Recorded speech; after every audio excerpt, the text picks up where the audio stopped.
welcome back. We do again profoundly apologize. We have had to cut the presentation this morning due to technical difficulties. Our IT professionals have been able to solve the problem, and we're happy to be back with you. At this stage, we'll field your questions, and there's a question on the screen asking for an update on the 3 persons who are in police custody as it relates to the video that was circulated on social media.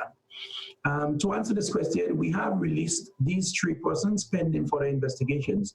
There are other issues and other dimensions that we are focusing on, and they having exhausted the 48 hours that the law allows us to do, we have released them, and at some point I will update you as to what will happen in the future.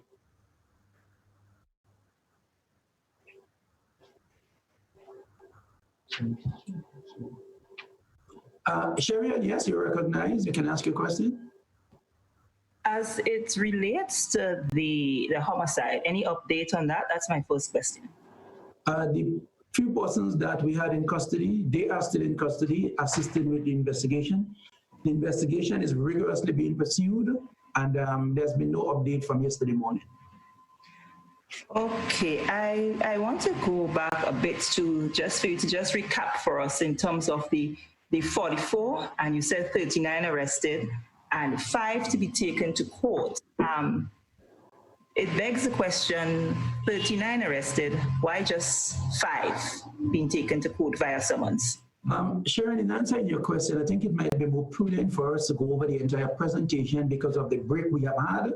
I think I want to give the media an opportunity to capture all of what has been said, and so I think it might be prudent for us to redo the entire presentation. So I will start from the top again, but I will answer your question first, after which I will run the entire presentation again.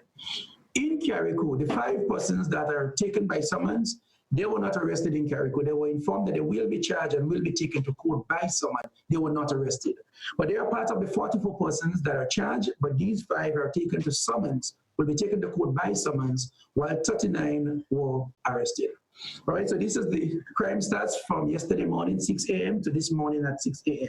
And just to run over the entire presentation, I did say that the increase was largely due to the employment of the drone technology, which now allows us wider capabilities to enforce the regulation. 2 days ago, I did inform the media that we are engaging or employing drone capabilities to assist us in our fight in this particular time. We have done so, and it was as a result of employing that technology, we've been able to increase the number of arrests that I am now reporting this morning. I indicated in a program last night that we may not be everywhere at every time, but we have the capability now of sitting in the office and having the eyes in the skies to see you where you think you can hide. And that has been largely responsible for us increasing the number of arrests. Let's talk a little bit about the shopping day. I did indicate that today, Friday, April the 3rd, 2020, is a limited shopping day. Only grocery stores, grocery shops, and supermarkets is allowed to open from 8 a.m. to 12 noon, in keeping with Regulation 51A of the Emergency Powers COVID-19 Regulation SRNO number 16 of 2020. I indicated then that from 1 to 5, supply chains will be allowed to operate to resupply or restock those shops and supermarkets that are allowed to open for the period 8 a.m. to 12 noon. However, the Royal Grenada Police Force advises that the major supermarkets, namely Foodland, Food Fair, Real Value IGA, and CK Supermarket will remain closed. The Marketing and National Importing Board, MNIB, will be opening the Young Street, Grandans, Sates, and Carriacou branches this morning between the period 8 and 12. Please be reminded that the 1 person per household rule is still in effect, in keeping with Regulation 12. The restrictions on travel across parish boundaries are also in effect, in keeping with the same regulation. In fact, what this regulation speaks to is the fact that persons are allowed to shop within the parish and will not be allowed to cross parish lines to access services outside of the parish. So notwithstanding the fact that MNIB in St. George will be open, persons from St. David's and other parishes will not be allowed to come into St. George to be able to shop at MNIB. Suppliers of cooking gas and other wholesale distributors will be doing delivery in keeping with Regulation 5(1)(b) of the regulation. All other non-essential businesses should remain closed. Businesses are reminded that no alcohol should be sold and persons are not to consume alcohol in public places in keeping with Regulation 5(3). In order to maintain the social distancing protocol, management of shops and supermarkets are reminded to mark the 6 feet points on the outside and at the cashier area to guide customers and ensure customers and staff maintain physical distancing of not less than 6 feet. Deco Service Center, St. George, and R&R Service Station at Granborough, St. Andrews, are allowed to open to facilitate refueling of vehicles of essential workers, not the general public. And I reiterate, not the general public. Persons are reminded that curfew is still in effect, and as a result, persons must move purposefully to and from shopping. And I want to reiterate a few points here. Today is a limited shopping day. Persons are allowed to visit the supermarkets and shops for the purpose of shopping, and that should be the only reason why you should leave your home. Police officers across checkpoints in Grenada will be intercepting if there is not a sufficient reason or if your purpose for leaving home does not conform to the reason you may be arrested. Pharmacies, doctors' offices, and medical facilities will be open in keeping with Regulation 5(c). The penalty for breaching these regulations is a fine of $1,000 or imprisonment for 12 months. We cannot overemphasize and over-reiterate the support we have had from the public. We therefore thank the public for the support over the last few days. All of you who have called in, phoned in, and in some way provided information that assisted law enforcement, we are profoundly grateful. We encourage you to continue to support the effort of keeping Grenada, Carriacou, and Petite Martinique safe. You can continue to inform us of activities in your areas by calling 440-3999, 440-3999, or 911, our emergency line. Those of you who are desirous of obtaining passes to be able to move during the curfew can send your application in to the following email addresses. 1, rgpfcovidops@rgpf.gd. I will repeat. rgpfcovidops@rgpf.gd. And the second email address, rgpfcovidops@gmail.com. And these two email addresses are for persons desirous of obtaining passes. And you can send your email address, you can send your request to these email addresses rather than attempting to drop off a hard copy of your application. I thank you. I apologize again for the breaking transmission earlier on, and we will take your questions now, if you have any. Mikey Hutchinson. Okay, good morning again to the colleagues and to your officers present at the meeting. Are we using police officers to enforce the quarantine orders at residential properties? I don't know how to answer that question, Mikey, but I will attempt. Are you asking whether or not we have stationed police officers outside of quarantine station on a permanent basis? No, that's not what I'm asking. I'm asking if there is police officer surveillance at any time, whether it's permanent or temporary, at residents of persons who are in quarantine. Yes, we do make sporadic check on locations where persons are quarantined to ensure that they abide and obey with the legislation. All right.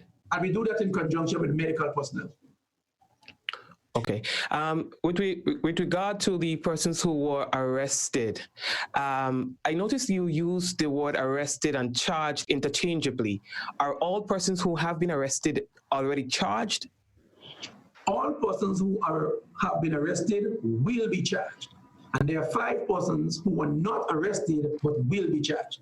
So all 44 persons will be charged. The 39 that were arrested will be charged, and there are 5 persons who were not arrested but will be charged. And those are all violations of the curfew? They're all violation of the curfew, yes. Okay. And you recognize a significant increase over the last 3 days, and we attribute that increase to, as I said, the use of our drone technology. All right. Do you have an update for us the recent homicide? The persons who we've had in custody remain in custody. Our investigation is continuing, and I'll continue to update you as we move forward with this investigation. No one yet has been charged? No one has been charged at this point. And what about the other incident with the video? Anybody has been charged yet? All 3 persons have been released. We are continuing our investigations. There are quite a few dimensions to this particular investigation. We are in communication with the Office of the Director of Prosecution, and we will await directive on this. Again, we'll update you as to where this investigation goes as we proceed. Rena Pierre? Yes, Superintendent Cohen, I just would like you to just go back again and tell me the parishes that the persons were arrested. I kind of lost that in the first briefing. We had 26 from St. George, 26 from St. George, 10 from the Eastern Division, which includes St. David's and St. Andrews, and 3 from the Western Division, which include Guelph, Surtees, Victoria.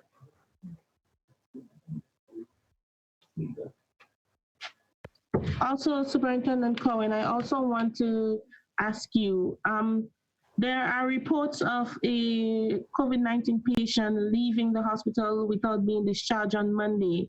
Is there any way that the police is involved in locating the person? Or are you aware of this? Is your question, what's the end of your question? Is there any way, sorry. So is the Royal Grenada Police Force involved in this? Are you aware of this? And is the Royal Grenada Police Force involved in finding the person or locating the person? I have heard of the incident. This is more a medical issue than a law enforcement issue, but I do know that the law enforcement and the medical professionals are working in tandem to ensure that we bring this matter to some sort of resolution. Based on the amount of persons violating the curfew, is the Royal Grenada Police Force foreseeing an extension for the curfew? That recommendation would have to be made by the commissioner to the upper echelon of the powers that be. I guess this decision will be based on the obedience of the law, the results that we are now reporting, because we've seen an increase in violation. Those factors, I am sure, will inform the political directorate, and they will make the decision as to where we go from here. My final question to you is, noticing yesterday that one member of the Royal Grenada Police Force was rushing with escorting an ambulance to the General Hospital yesterday evening late in full gear. I would just like to know, are you aware if it's a new case or if it's someone who already has the COVID-19 who needed medical help? Rena, the truth is I am not aware of that at all. I am not denying that it happened. I am not confirming that it did not happen. Personally, I do not have that information, and so I cannot speak to it. Mikey Hutchinson? Yes, I'd like you to expound on a statement that you made briefly. Are you saying that now that we have gone deeper into the curfew, that you're seeing more violations than previously? We have been arresting more people, or we have arrested more people in the last 24 hours than we have done in the days previous. Okay.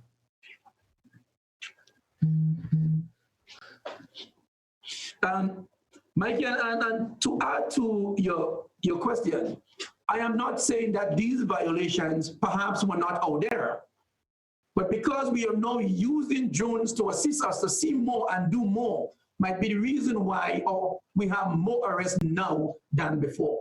Right, because as you understand, physically we are limited. We can only be so many places and so many times. But now we have the use of the drone. It will go where we cannot go and allow us to see what we cannot see with the naked eyes, or being in our offices, or being on the road, or being in our patrol vehicles. Okay, and just before I give my other colleague an opportunity to ask a question, as it relates to other crimes that we are used to, and let's zero in here on drugs and drug smugglers, what change have we been seeing as a result of this curfew? We have seen a significant reduction in drug-related offenses. In fact, over the last few days, looking at the crime stats perhaps for the last week, there were only 2 related drug offenses that we have had. Crime on a whole has been reduced thanks to the curfew. Our housebreaking and stealing has decreased significantly. Our domestic crimes, we have not been having any reports of domestic crime. I am not saying that there are not domestic crimes. I am saying we have had very little report. In fact, there was 1 report of domestic crime in the last week. There may be more, but because of the fact that persons now are not allowed to leave their home, we are not hearing about those, but we're trusting that the statistics and the figures that we have currently is what entails and what exists. Sherry and Noel? Superintendent, you mentioned a bit about the restocking of shops, the small groceries from 1 o'clock. Were the shopkeepers made aware of this? Yes, the shopkeepers and the suppliers are aware that supply trucks will be resupplying them between 1 and 5. They are aware of that. And I just want to add something to what I have said before. I have given 2 email addresses for persons desirous of obtaining passes. We are cognizant of the fact that not everyone have or uses the technology of emails.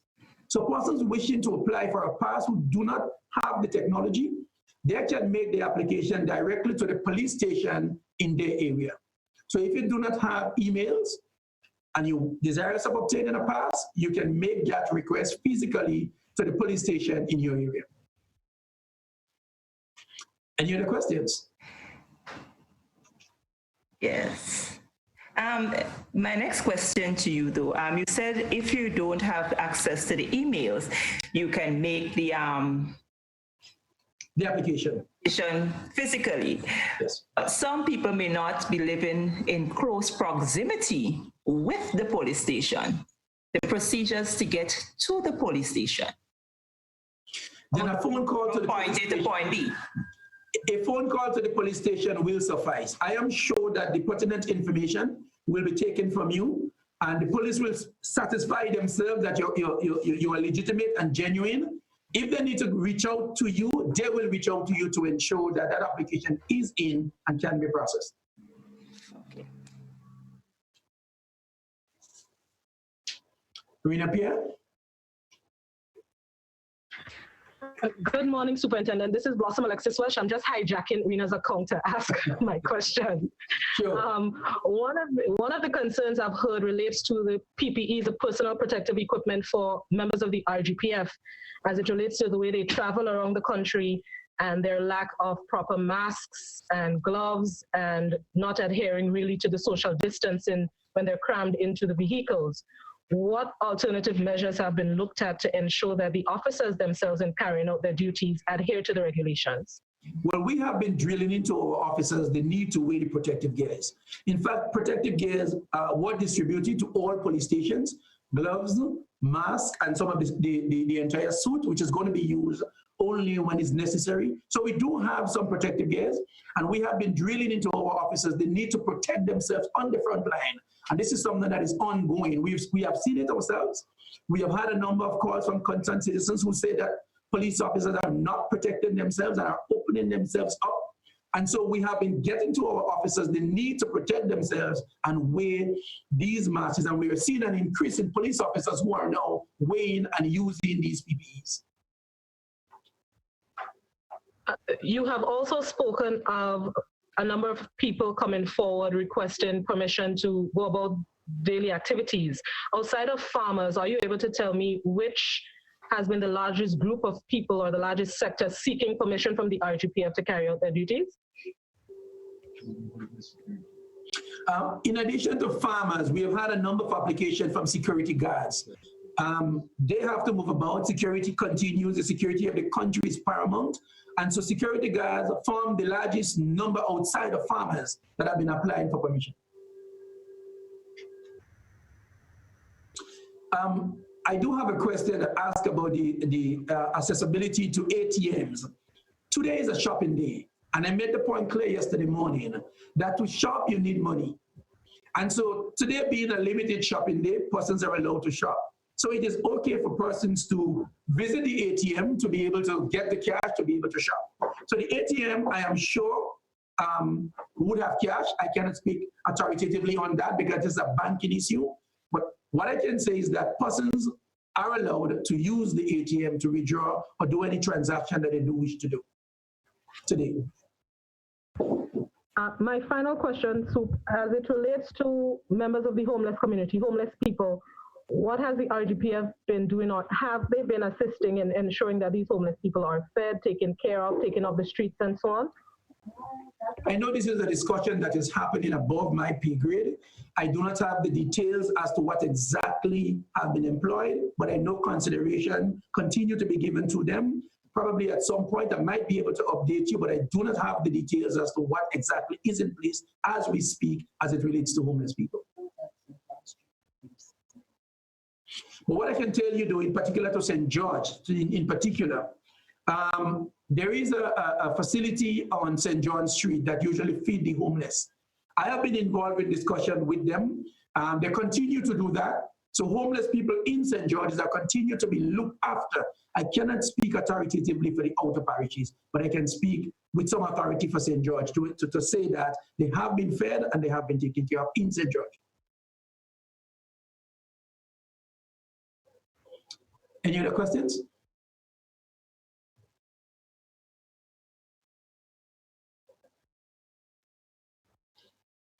Okay, if there are no other questions, we thank you. We ask you to be safe and careful today. We are concerned about the gathering that we are seeing. There are long lines in most of the supermarkets that are open this morning. There are long lines. But what we have been observing is that people are not adhering to the 6 feet social distancing space. Now, this is critical. If we are to avoid the spread of this virus in Grenada, we urge you. It is necessary to get your food. It is necessary to have your supplies, but you must adhere to the protocol. It is what has been keeping us safe thus far, and we cannot overemphasize the need to keep that distance. We have also had a few reports of people gathering for whatever reason. Now, law enforcement is going to be out in full force today, as we have been for the last couple of days. We ask that you abide by the regulation. We ask that you obey the rules and the laws, and we ask that you remain safe as we continue as a nation to avoid the spread of COVID-19 in Grenada, Carriacou, and Petit Matney. Thank you, and I look forward to seeing you tomorrow morning. God bless you.